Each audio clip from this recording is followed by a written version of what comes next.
Well, it's 2021. Let's all cross our eyes and spread our thighs and beg to be screwed back to normalcy after a year of political instability and disease. Speaking of sex, disease, and the Dark Ages, I'm left to review the used condom of 2020 video games, Assassin's Creed Valhalla, which is back with a new setting and a playtime that gives you all the time you'll ever need to grow your own braided Viking beard. I spent over 80 hours with this game, and I'm forced to accept that the brain damage is likely permanent. At the exponential rate this series' length is increasing at, eventually an Assassin's Creed game will be a 1-1 simulation of the day-to-day life of a European peasant, and will take the average pre-industrial lifespan to complete. What terrifies me is the knowledge that at some point during its development, Valhalla was even longer, since there's always content that isn't finished in time for the release. But perhaps Ubisoft's streamlined design process of creating an open-world template and then using it for every subsequent game is so efficient now that they can finish everything right on time. That, and the horrible working conditions of Ubisoft employees. 80 hours wouldn't be so bad if there was a reason justifying the commitment. I spend most of that time convincing English kings and ealdormen to pledge to help Eivor do something non-specific in the future. Were I a ruler, I would at least want to know what I'm signing up for when I pledge to help a blood-spattered Viking. And were I said blood-covered Viking, I would want to know why I'm going to all the trouble of gaining these allegiances in the first place, when no one is even threatening me or my fledgling settlement. They call this game Valhalla not because you get to visit it, but because much like its namesake, Assassin's Creed Valhalla is a seemingly endless series of battles fought day after day without end. This series hasn't shown an ounce of passion in its projects for years, which explains why they keep getting longer and longer, like some mutant strain of giant farm produce that's 10 times the normal size but completely flavorless and inedible. There's no room for interesting ideas or direction when you're tasked with working an open-world assembly line.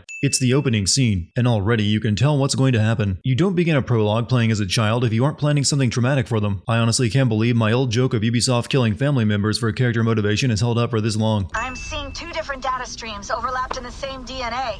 Not sure why. Just like in the previous game, Ubisoft offers you the option of playing as a male or female Eivor, which is a troublesome issue to work around when your series is based around reliving a long-dead person's genetic memories. In Odyssey, they got around this with a brother and sister that you could pick between, and only clarified that the sister was the canon choice after the fact. In Valhalla, the Animus glitches because it detects two different data streams in Eivor's memories, which I suppose has something to do with the fact that Eivor is a reborn Isu, Odin, who was male, while the canon Eivor is female once again. If Ubisoft wants to keep picking the female character choice as the canon protagonist, maybe they should just stop giving us the option to make a female main character then. But that would mean you don't get to stick a man on the cover of the game, which I suspect is the real reason for all of this. Someone with a story to tell settles on their main character by page 1 of the script. Alright, I'll lock it in and push ahead to a time where these streams are more synchronized. Why did you choose to start this Animus session at such an early stage in Eivor's life, when you know he wouldn't have come across whatever it is you're trying to learn from the past to save the present? Because let's be honest, that's what this is going to be about. That's what it's always about. Nothing that occurs in the present can ever be solved by people in the present unless they find the appropriate dead person and have a walk in his or her boots for a while. The least you can do is pick a starting point closer to the information you need to save the world. Also, this undoes any reason to go through so much of Eivor's life that the Animus can skip through his entire childhood. They only need the location of a certain Isu artifact that Eivor encountered. I recall there used to be a reason explaining why the Animus couldn't just fast forward through genetic memories. Sure, it was bullshit, but it at least propped up the shaky narrative a bit and explained why they couldn't just turn to the page that tells them explicitly what they're looking for. But then again, they've long since stopped caring about their own series lore. They also used to claim that the Animus couldn't relive a person's memories once they had a child and pass down their DNA, but that didn't stop you from playing as a dad in Assassin's Creed 4 and Origins now did it. How long have you been chasing me, Wolf-Kissed? 17 winters? When the Animus catches up with Eivor again, he's a grown adult being confronted by the man who killed his parents. This opening act of the game is essentially the plot of a standard Assassin's Creed game in fast forward. I guess they needed to get that out of the way so they could focus on the exciting tale of Eivor going for a diplomacy victory in Sid Meier's civilizations. Few things would please me more than to kill with this blade.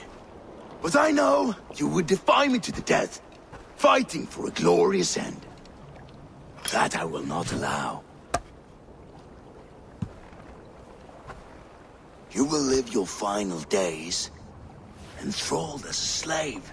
Why are evil bastards so efficient at killing parents but not the parents' avenging child? I haven't done anything other than push the analog stick forward for a minute, and Eivor has escaped from Kjotve twice already. I think the only positive thing I can say about Valhalla is that it nails the setting. However, that's been the only positive thing I can say about the last several Assassin's Creed games. It's reached the point where I feel nothing but pity for the map designers and historical researchers that put so much effort into these games that they meticulously create a moment of history so well that it can be used for educational purposes, only to have them filled with mediocre objectives for people to accomplish. I suppose this is what the founders of the History Channel must have felt like as they watched their network devolve into entertainment based around on ancient aliens and conspiracy theories, which in retrospect is a more apt comparison to Assassin's Creed than I thought when I wrote this in. Randvi is clearly just a reused Cassandra model from Assassin's Creed Odyssey, and considering that Cassandra is actually still alive while the events of this game play out, I kept waiting for the moment when Randvi would reveal herself as Cassandra, but that wasn't the case and it was just laziness on the part of the developers. Seeing my father's axe after 17 winters, it stirred something in me. A feeling I've not had since the day he was killed.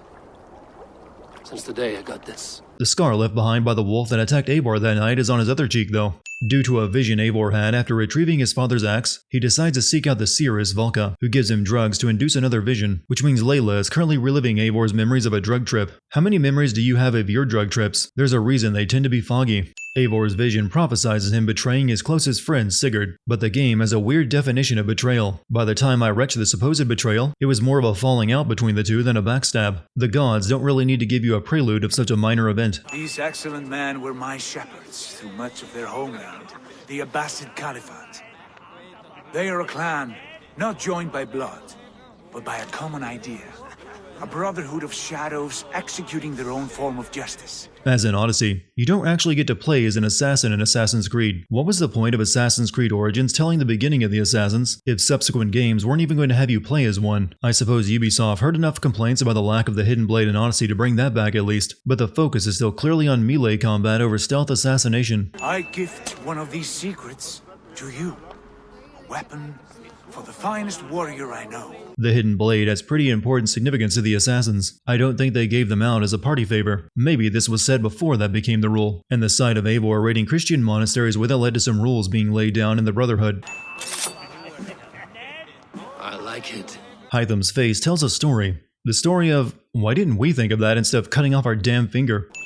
There's so much more beyond these stony fangs that rise around us. England, Ireland, Francia. But only one of them in this game. The other two are planned DLC. Thank you, Uncle. And you are Sigurd of the Raven clan, is that right? Son of the wise King Styrbjörn. I am. And you are standing on his land, King Harold. Unless you really paid attention during English history class, there aren't that many historical people in the game whose names are going to leap out at you. Normally, Assassin's Creed can't wait to turn itself into a Forrest Gump of historical cameos who all become best friends with the main character. I guess Dark Ages England didn't really produce much of a memorable cast, which leaves the game to come out with a lot of its own characters for a change. And outside of one or two exceptions, they are all about as irritating as a dead pixel in your new TV. After having an alliance with King Harold practically dropped in his lap, Eivor gets to launch an assault on Kjotve's stronghold and face down his father's killer in single combat. I can't complain too much about getting through a revenge plot quickly and efficiently, but with Kjotve's death, Eivor doesn't have much skin in the game from this point forward. Kjotve was even a member of the Order of the Ancients, and his son takes his place and swears revenge on Eivor. But even that doesn't really tie Eivor to anything he does in the next 70 hours. These confession scenes have gotten so out of control that I can't even tell if this is actually what Eivor is seeing, or if it's all just a visual metaphor. Every time Eivor kills someone of significance, he has to have a chat with Odin, his other self, about its meaning while the dying person gives another rendition of sorry not sorry. After Eivor avenges his father, Sigurd has a falling out with his own father over his decision to join Harold's unified Norway, forcing Sigurd to lead all those loyal to him to England to start a new kingdom there, making this Ubisoft's second game of 2020 to be set there. And with the questionable quality of both titles, I'm beginning to think this is just a really expensive way of criticizing Brexit. Perhaps you forgot about the modern-day storyline. Don't feel bad. Ubisoft tends to forget about it as well. Every few games, Ubisoft recalls that the modern-day stuff is wasting away in the background, and tries to revive it by forcing you out of the Animus to spend more time there, only to forget all about it once again by the next game. With Origins, they introduced a new main character, Layla, who got nearly as much billing as Desmond. Then came Odyssey, where you spend only a little time with her, and now here we are again, where you control her for precisely 2 brief moments in the game. There were some major plot points that occurred in Odyssey's DLC, with Layla accidentally killing her friend with a staff she received from Cassandra. The thing is, I've given up caring about anything they try to set up in the modern day plotline since I know they're likely to drop it at any moment. Remember that whole ordeal with a Nisu AI living in Abstergo servers while trying to revive herself, that they've been building on for 5 games? Well, I was surprised to learn that was concluded in a comic book. How many of you are that dedicated to Assassin's Creed that you buy the comics? Let me just stick my exposition AirPods in so I can receive a news update on the state of the world and how the Earth's magnetic field is so powerful now since the mass coronal ejection that it's threatening all life. It's not just the Templars and the Order that have atrophied as much as a male anglerfish fused to its mate. Abstergo doesn't seem to be doing much of anything either. I'm not even sure why the assassins are around anymore. They just spend all of their time playing video games in the past. Norway to England takes about a week by long ship, so I'll scrub ahead. Just scrub ahead to the point where Eivor finds whatever you're looking for then. What are your names? Yenli. I'm a merchant. I find it hard to believe a female Chinese merchant somehow made it all the way from China to England in the 9th century and decided to live there and run a shop. This is well before Marco Polo even made Europe aware of places like China. Like Assassin's Creed 2, you have to build and upgrade your settlement. Unlike Assassin's Creed 2, it's time consuming and doesn't feel very rewarding since most of the buildings you make only increase your feast buff, which I don't recall using even once. Only a few do anything special. And it takes a lot of resources that you primarily obtain from raiding monasteries, most of which are well above your level, which is another point I should mention. Like the last two games, Valhalla sees itself more of an RPG, so enemies that are more than a few levels above your own will laugh as your weapons bounce off their skull. You might as well be pinching their ass and insulting their mother for as much damage as you do to anyone with a red skull above their head. Rather than feel like this is meant to encourage you to do side activities to level up, it once again feels like it's intentionally designed to sell you experience boosts through microtransactions, which the game only unlocked a few months after release. Wouldn't be trying to hide that little fact, would you, Ubisoft? You're doing a shockingly poor job of it if you are, since the game is clearly meant to slow your forward momentum and grind you down until you give in and buy. But if you bought the game at launch, you couldn't even do that, so even if you were willing to pay, you still couldn't play the game at a proper pace. I'm a fuck-mothering Viking and I can't kill innocents during a raid without the animus desyncing, since that's clearly not the historically accurate way a Viking would behave while raiding a monastery of all of its valuables. For we have common cause against our enemy. They have dug their claws deep into England.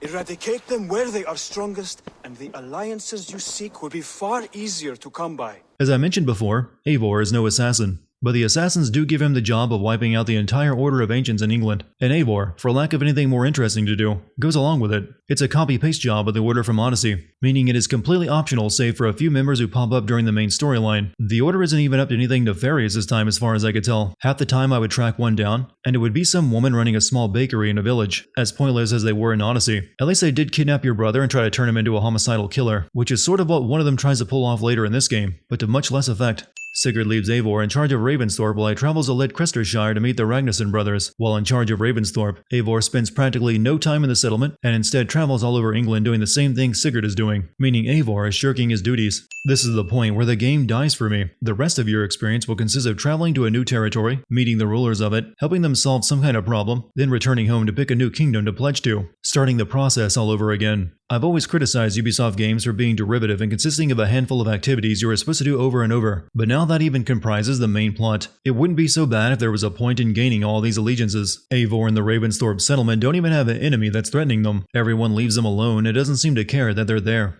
This map's cartography is way too accurate for the time period. Something you'll find yourself doing in every kingdom is laying siege to a fortress. While it's actually better than Odyssey's field battles, these end up just as tiresome after a while. They follow the same pattern of battering the gate open, using oil pots to burn the necks, and then shooting a drawbridge down. You can actually complete these missions in minutes by running past every enemy to open the gates. There's also a bad tendency for the smoke and mirrors to fail to hide the rigging. Whenever I would open a new gate and charge through it, I would often find my men already on the other side of it fighting with the enemy, something they couldn't have done if the gates were still closed. Eivor, I found a letter. There's a symbol here. The literacy rates in Dark Ages England seems remarkably high. It's very unlikely that a Viking would know how to read and write English. Even making an exception for Eivor, pretty much everyone can, from peasant to mercenary, such as the one who warned King Burgred of Mercia of the coming attack to take his crown.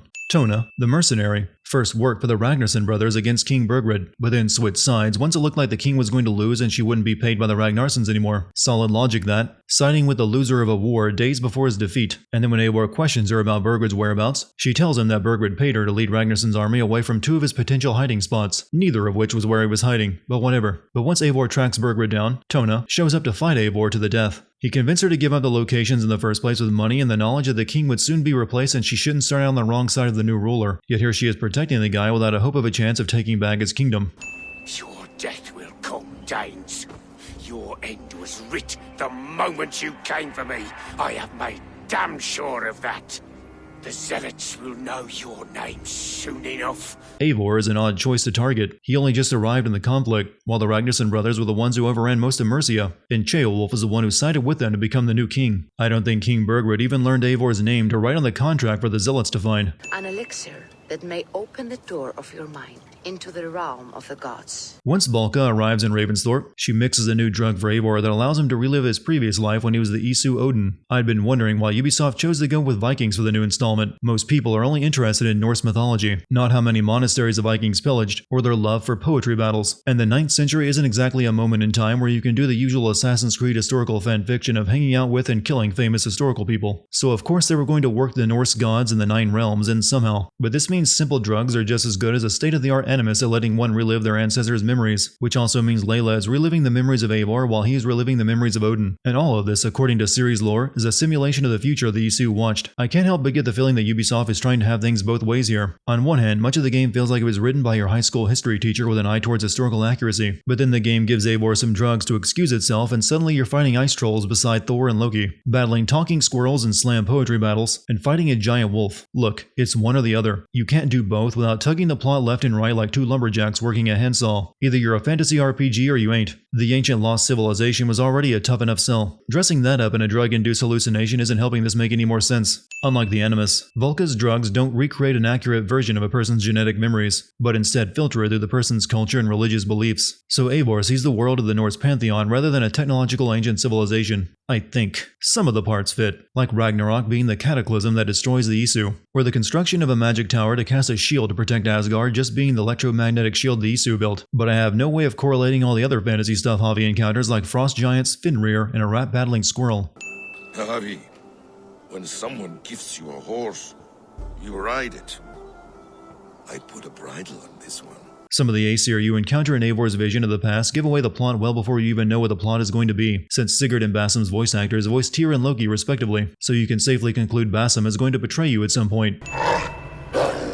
Fenrir is only a pup right now, but just a second ago was growling and barking like a mature wolf. Ubisoft actually used the old cartoon trick of displaying a scary shadow for something cute and small. The Nornir warned me. A wolf will be my doom at Ragnarok. Will you slay every wolf in the Nine Realms to sidestep this fate? Ridiculous. Take this beast. I want it caged. I would have every wolf and dog in Asgard caged if I could. Tyr cages the wolf pup on Javi's order, then never mentions the fact that it grows several sizes in a short period of time, meaning it's no normal wolf and may be the one Javi spoke of. If anything proves that Assassin's Creed is no longer about stealthily assassinating people in a crowd, I think all the poorly executed boss fights are it. To craft such a cord, I'll need a few impossible ingredients. Name them. The list there. I have a bear's tendon, a fish's breath, and a cat's footsteps, and the root of a mountain. How do I find these? Since Have is Odin, the Lord of Asgard, would he really be running around doing chores for dwarves that serve him? This is someone who would delegate. Where is Freya? I'm tired of waiting. The builder demanded Freya as payment for the tower that would protect Asgard. Since Freya refused to go along and marry him, they instead pull a trick by having Loki assume her image and kiss him. It falls apart almost immediately, and wouldn't have worked anyways, so it was more of a practical joke than a plan. And as it turns out, Loki was the one who brought the builder here in the first place, and knew that he was actually a Jotnar, so why go along with it and kiss the guy? You gutless worm, slayer of my kin, oath breaker, spirit taker, I didn't build this tower to keep your enemies out! I built it to keep you in! So why did you refuse to finish the tower if Javi didn't give you Freya? And why did you want Freya in the first place? This boss fight almost made me quit the game. I'd been making my way through the game at my level until this moment, when suddenly I was under level and couldn't kill the builder unless I left and grinded levels for a while. And I don't understand why Eivor's level in reality determines Javi's level at this moment in history. I don't want to present this game in the wrong light. It may seem like the story is moving along at a brisk pace, but I assure you, the time between these relevant moments can be measured in days. This is simply the power of editing at work. Most of these arcs have nothing to do with anything outside of maybe having an order member or two Eivor has to kill. But as far as sinning goes, self-contained stories make them harder to screw up. Though I argue they waste your time and distract you from the real plot the game could be building on. But regardless, a number of them won't find their way into this video. Sometimes something can be too boring to sin. She called us flaccid! You can tell which Eivor gender is canon, since the developers left in lines referring to Eivor as female even while playing as a male. How does it feel against yours? No real sin here, I just wanted to add this scene without the context. I don't know you. Eivor came to East Anglia because a force of Danes attacked Ravensthorpe, and this guy Ruud is their leader, so I assumed he knew who Eivor was if he sent his men to attack his settlement, and I don't believe the game ever brings up why Ruud had Ravensthorpe attacked. Both Ruud and Oswald survived going over the edge of the fortress. Ruud doesn't even finish killing Oswald afterward. He should be tried before God, a lawful assembly. Yes, I'm sure a Dark Ages trial before God will go any differently for a pagan. You want to lay with me, is that it? That I do. Will you follow me? To a place more comfortable? Eivor, and every man or woman he can sleep with, doesn't really understand the idea of finding a quiet and private place to bang. Often there'll be NPCs standing right next to them. You can choose to have an affair with Sigurd's wife Randvi if you so please. It's shallow and only serves as a negative choice in regards to which ending you get. After this one day out with Randvi, all you can do is choose to kiss her or go to bed with her instead of pledging to the next kingdom. Wait! Stop! Ahlan wa sahlan, Eivor. Eivor got lucky that Bassam forgot that he's an assassin with a hidden blade. You are the woman called Fulke. I am Fulke in this realm. A humble seeker of the self-begotten one's true nature. Bassam leads Sigurd to Fulke, a holy paladin with secret knowledge. In other words, a member of the Order of the Ancients. And Bassam wasn't aware of this fact despite knowing of her and being an assassin sent to England to destroy the Order that has taken root in England. And you possess an object? A polished stone with unusual markings? Now you're a curious one. A cowl and robes hiding tawny skin. And that devilish blade. Fulke gives away that she knows what Bassam is, which is a weird thing to do if you're part of the Order he is sworn to kill. Enough of these mysteries, Sigurd. Fulke is a curator of objects of great worth, one of which may reveal my true nature. True nature? You said this was about victory, about defeating Edwin. To know that I am descended from the ancient gods is a victory. It will give me dominion over this land. Descended of the gods? Brother, what by Odin's eye are you saying? Eivor is doing pretty much the same thing as Sigurd with his drug-induced visions of being Odin, so he has no room to criticize Sigurd for seeking answers to his own visions. I've seen this somewhere. I know these words. The Saga Stone is an Isu artifact. It serves as a plot device for Sigurd, since it doesn't actually do anything or tell anyone anything important. And why would the Isu be writing things down on stone tablets? All of the other Isu artifacts have always been glowing pieces of advanced technology. Sigurd is the only man you need. He's worth more than 20 other men. He is the son of a king. Traitorous snake!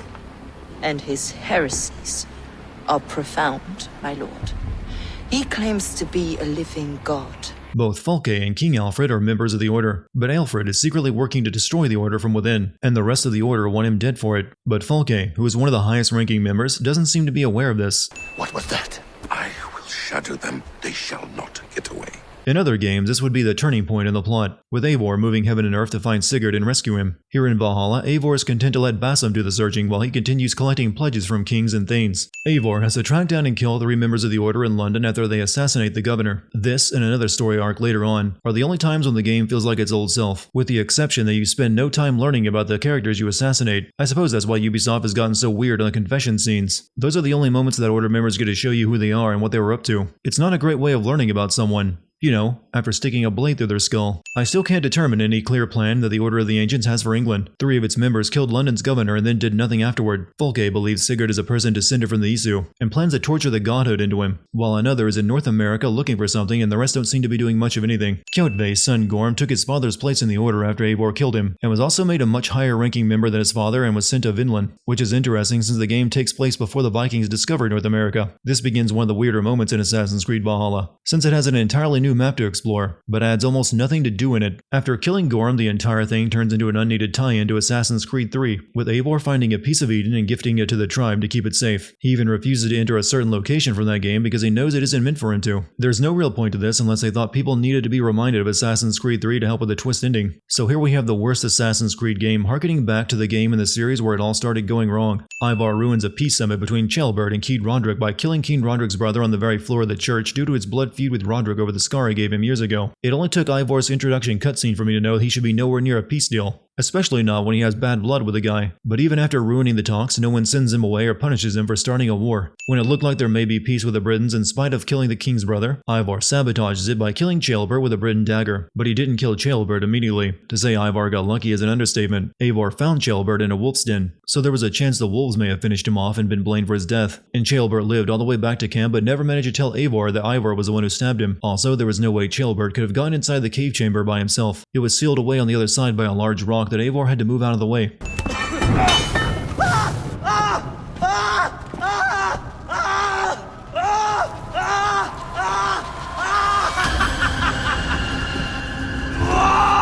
Adrenaline and rage might keep Ivar going during this fight with Roderick, but afterward, those third-degree burns covering most of his body would kill him. A fight to the death. You and me. If I win, I am the greatest Vikinger who ever lived.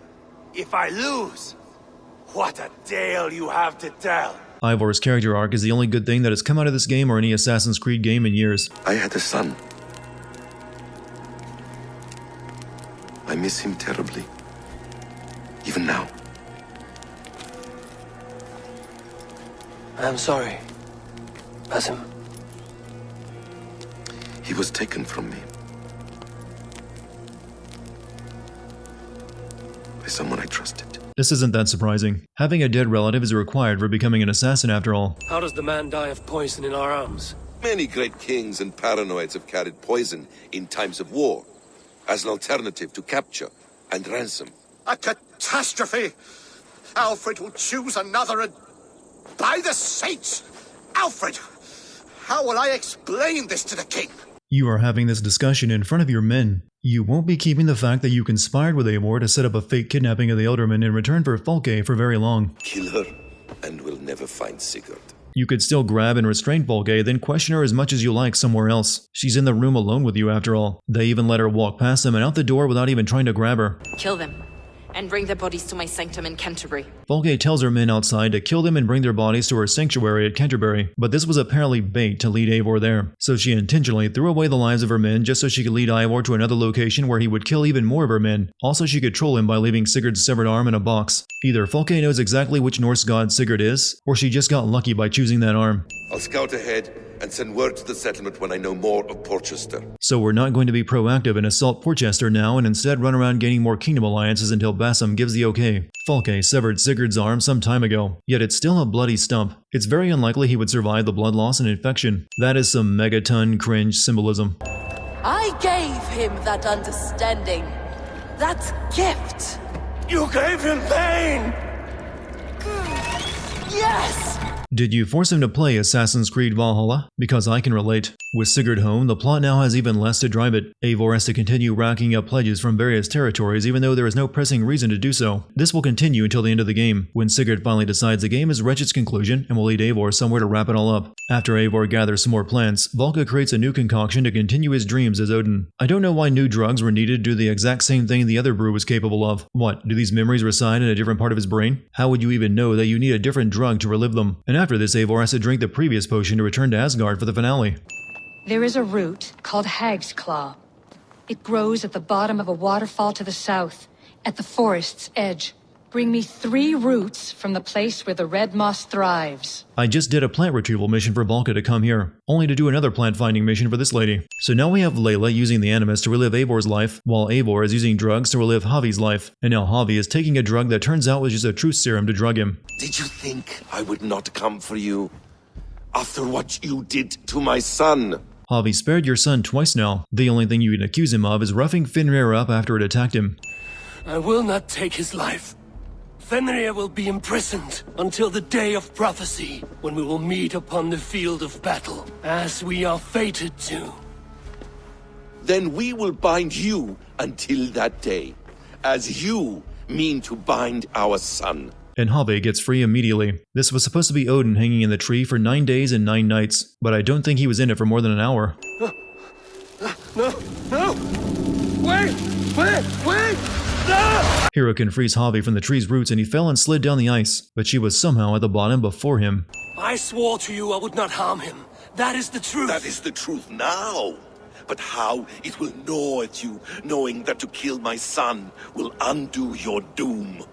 Release him, Javi! Release Fenrir, or I swear I will kill you, here and now. With all this talk of prophecy and Javi's fate to die to Fenrir during Ragnarok, why would Loki assume he could kill him here? How is it that Loki can fight with all this magic while Javi, the Lord of the Aesir, has to fight exactly like Eivor? If Eivor is reliving all this in his dreams, Javi shouldn't be an exact duplicate of himself who uses a hidden blade. The game is not over! The game is never over! I'm aware. Just look at my playtime. With all the Isu technology, Eivor sees and reinterprets of it his own understanding of the world. The only thing he sees as it should be is an apple of Eden. This should be no less fantastical to his mind. Why isn't this reinterpreted? Havi came to Jotunheim to steal the magic mead from Sutengir's vault, so he could make a potion that would allow him and the other Aesir to be reborn after death. All of this only makes sense if you also do the optional platforming glitches scattered throughout the game that reveal that Havi and the other Aesir were Isu living at the time of their civilization's destruction during the coronal mass ejection, and that they use a device that would allow them to be reborn again as humans. Did I say that helped it make more sense? I meant it makes things even more confusing. It also means this section of the game that included 2 new maps and new enemy designs could be explained with a minute-long video the game doesn't even force you to watch. Like in London, someone sent a letter to the leaders of Jorvik warning about 3 members of the Order there to disrupt the city. Considering who keeps sending the letters and what his goal is, he could have included the actual names of the Order members instead of their nicknames. Would have made the job a whole lot easier. The Order's men burned the bishop alive inside his own home, and most of the room burned along with him, and no one noticed what would have been an obvious plume of smoke from a burning home in the middle of the city. The Abbess has her suspicions. As much as it pains me to say, I suspect something foul at the rectory. I have heard whispering, collusion. The Abbess was the one who sent Eivor on the trail of the Red Hand earlier when she mentioned plotting going on inside the church, but she's the leader of the Red Hand. She shouldn't be surprised that giving Eivor accurate information led him to her. Abbess Ingborg somehow found and recruited several women who looked just like her to serve as her goons. This is what Assassin's Creed multiplayer used to be. Scratch marks on the floor. Fjord's desk used to be against the other wall. That has to be the worst hidden entrance I've ever seen. You can clearly see it's a doorway with a table placed in front of it. Yet Eivor had to notice several scratches on the floor from the desk being moved. Do you see the wine? No. Then there's still time. The entire council is here. Any one of them could be the vault. Any one of them could be, but I think I would go with Auden. Since Eivor came across him speaking with the Abbess in the same archives where they just found the secret room where the poison wine for the feast was stored, and he was the one pushing for the feast in the first place. Instead, they wait for the wine to be passed out and watch several people die in the process. This is one hell of a plan. First, poison the wine. Then instead of letting everyone at the feast drink it and die, gather a few important figures and have them drink the poison and die in front of the assembly, making sure no one else will drink it. Then send in your men to kill everyone else. Auden could have just let everyone drink unassumingly, or started off with a bloodbath. Either one would have gotten the job done. The Picts raided that monastery, plundered its silver and gold. Oh, is that what the Picts did? Hope you don't mind Eivor and his men doing it to a few dozen more monasteries. But duty compels me to refuse. Without strict orders from Halfdan, I will not risk the lives of so many. Earlier, Eivor obtained an alliance with King Rikshig after clearing out the order in his city. But since the king is just a puppet of Jarl Halfdan, how was he ever going to live up to the pledge if he can't raise an army without the Jarl's approval? Wall or no wall, we have more gods than you. We may have but one god hidden, but we have many more friends. Who now is the rightful king of Northumbria? King Rikshig was convinced by Eivor and his friends to raise an army and push the Picts back beyond Hadrian's Wall, yet he was secretly allied with them so he could cease being the puppet king of Jarl Halfdan, which means mustering his Saxon army in Jorvik against the Picts went directly against his own plans. He could have tried some sleight of hand, delaying the Fjord, or even sending a warning to the Picts that they would come under attack. Instead, he sent his army, then joined the Picts inside their fort as his own army attacked it. This letter, signed by one who calls himself a poor fellow soldier of Christ, warns of a plot against my life.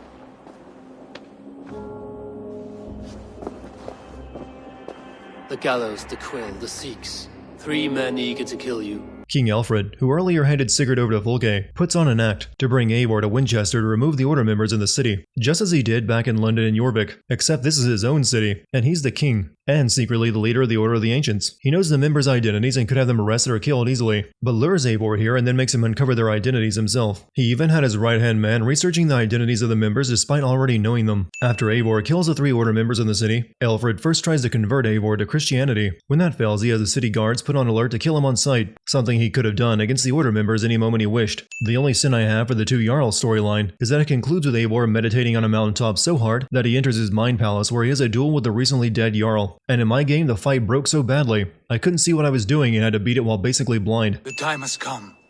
Our time. Our time for what? My final glory awaits. With all but one kingdom allied with Eivor, Sigurd finally decides now is the time to bring this to a conclusion. But weirdly, I'm pissed off that what should be the climax of the game occurs right before you take down King Alfred, meaning the Kingdom Alliance storyline's climax is completely optional, and I had to do 99% of it just to get to this point. It doesn't seem that Sigurd's visions of his past life were colored by his culture and myths as Eivor's were, since he knows exactly where this chamber was located, the Isu language to open the door, and what they'll find inside, whereas Eivor saw ice trolls and a giant wolf. Tyr said you would come. Welcome. Are you Valka's mother? Swala? The machine puts Eivor and Sigurd inside a simulation of Valhalla, where they can fight every day and respawn good as new in the morning. The reason for this is because Valka's mother, who was the reincarnated Isu Freya, she traveled here and used the machine to create the Valhalla simulation to live on as her life was coming to an end. Was it by design that the reincarnated Isu would all emerge at the same time? If not, the odds that Odin, Tyr, Loki, and Freya would reincarnate at the same time are astronomical. Once more, this is another instance of Layla reliving Eivor's memories as he himself is inside what amounts to an animus. I wonder how many layers deep an animus can go. Everyone you could ever want is here beside you.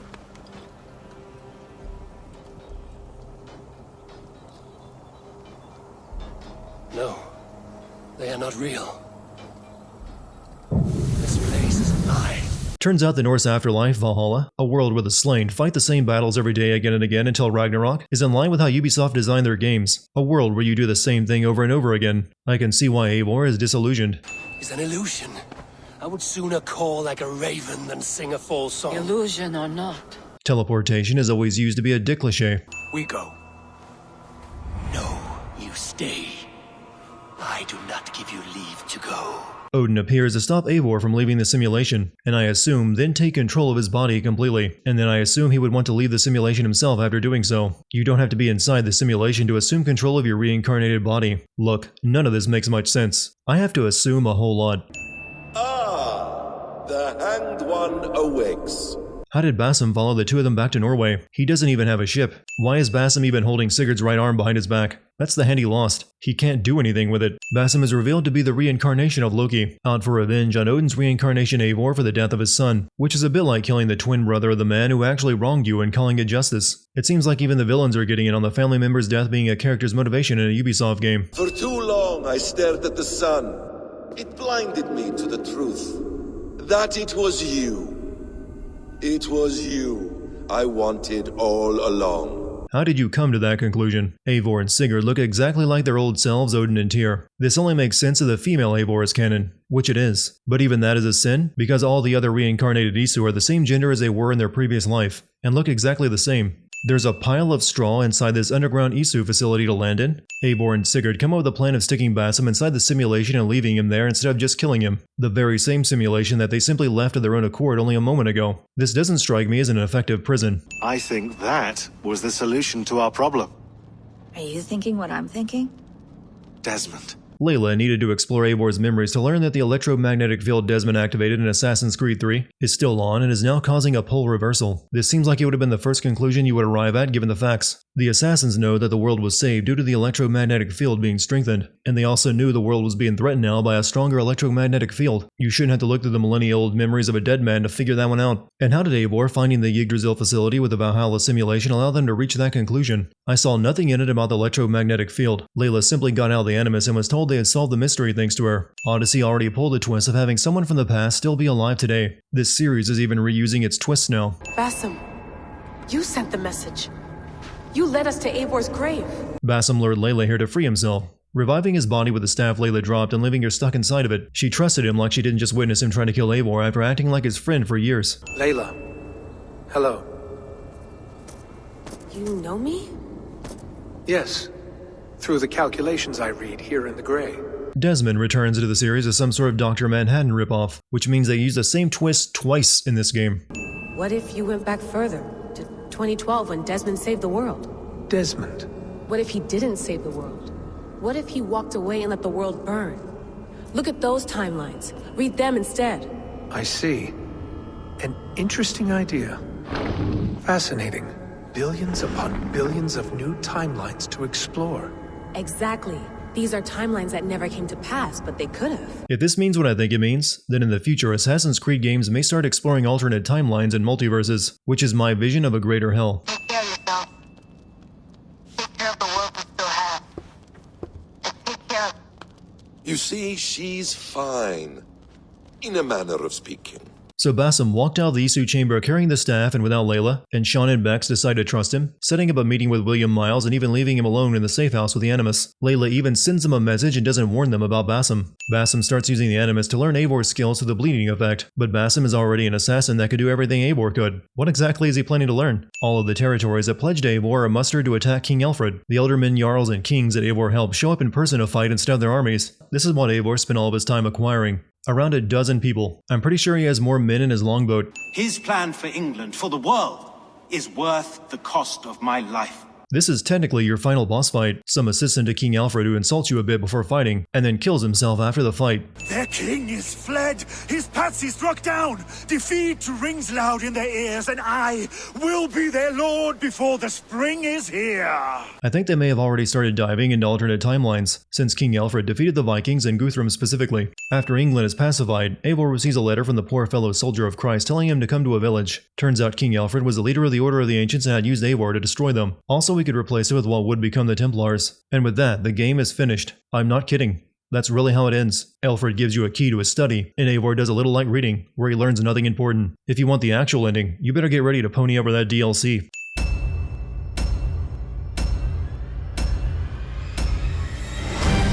The game is not over! The game is never over!